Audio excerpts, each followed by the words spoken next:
Hi guys, JD Gravity RC here. Welcome back to my channel.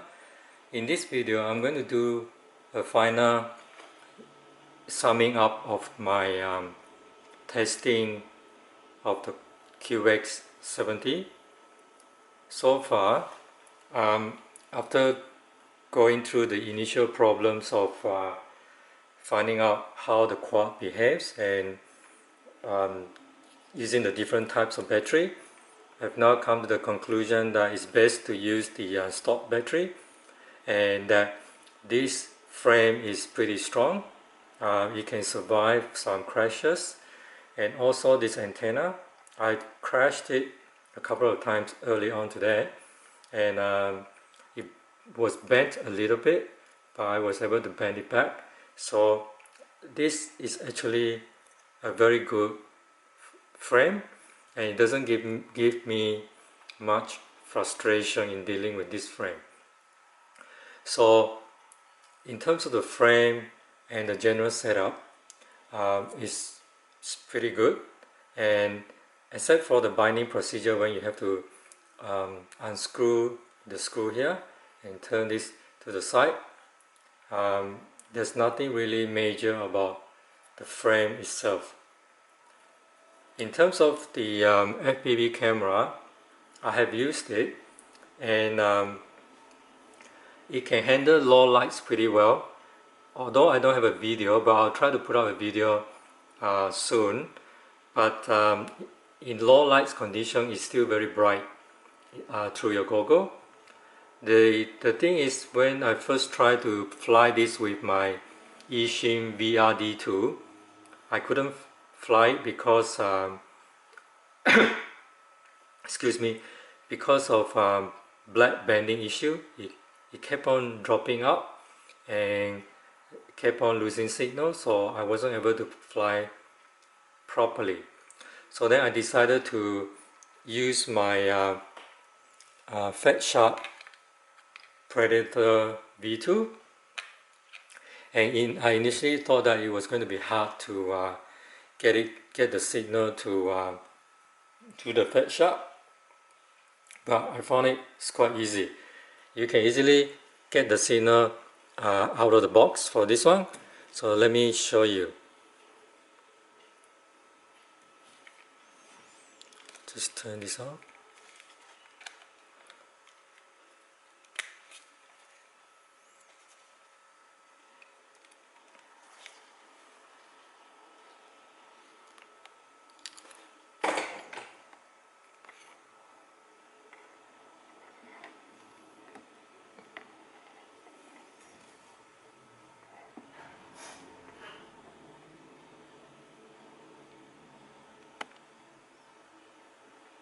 So initially when I hooked it up, it didn't connect quickly. So all I had to do was just to change the channel until I picked up the signal, and after that it's all fine. And the picture quality is pretty good. The room doesn't have a lot of lights.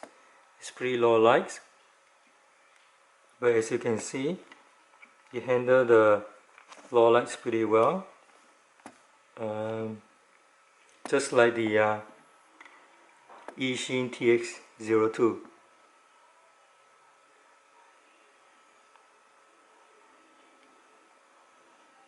I hope you guys can see it.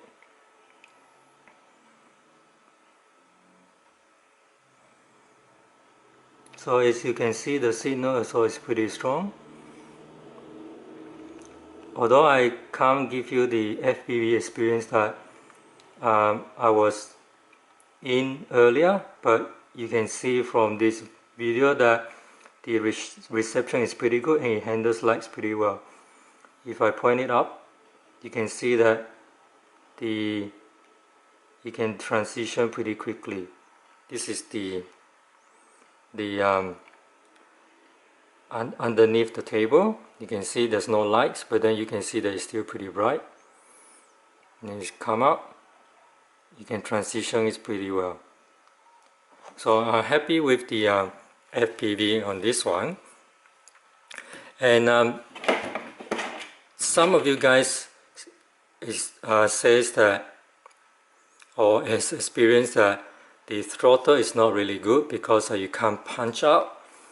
But the thing is, I am a newbie in FPV. When I was flying this earlier, it was my first time FPV, and I think it's a pretty good setup for a beginner FPV pilot, because if you throttle up to the top, I think it's roughly around 60 to 70%. So the adjustment has been adjusted to 60 to 70%. So this is really good for beginner, because as a beginner FPV pilot, you tend to throttle up too much, and then you tend to hit the ceiling, and then you can't fly really well. So based on my experience early on today, I was able to hold throttle, and I was able to hover this and to fly this around pretty well. So all in all, with the review criteria that I put on all my reviews, I said that with any type of this micro FPV quad, I'm going to start at 2.5 set phases out of 5. That's based on the experience of the frame, how easy it is to set up, and how much maintenance you have to give to this frame, and also your experience of using this and flying this. And I can safely say that I am willing to give this just half a set phase. So the half set phase is because of the unavoidable crash, and then you have to readjust something on the frame. So it's a very good experience flying this quad indoors, and especially with the 60 to 70% throttle. This is very good for beginners. You won't overshoot. And also, I don't think you need to connect the LED lights. It's of no use when you're flying FPV. So I just disconnect that. And other than that, I think based on an objective point of view, this is only half a set phase, which is the unavoidable small maintenance of the quad. And also, the problems that I had with this quad earlier was not because of the quad itself. It was because of the different batteries, and also of the different goggles that I was using. And Fat Shot is really good, and I would recommend you buying Fat Shot, even though it's not as immersive as all those cheap FPV goggles. I found this experience using this pretty good, and I have no regrets buying one of these. And so in summary, as a consumer, as a buyer, if I bought this quad, would I have enjoyed this? Yes, you would.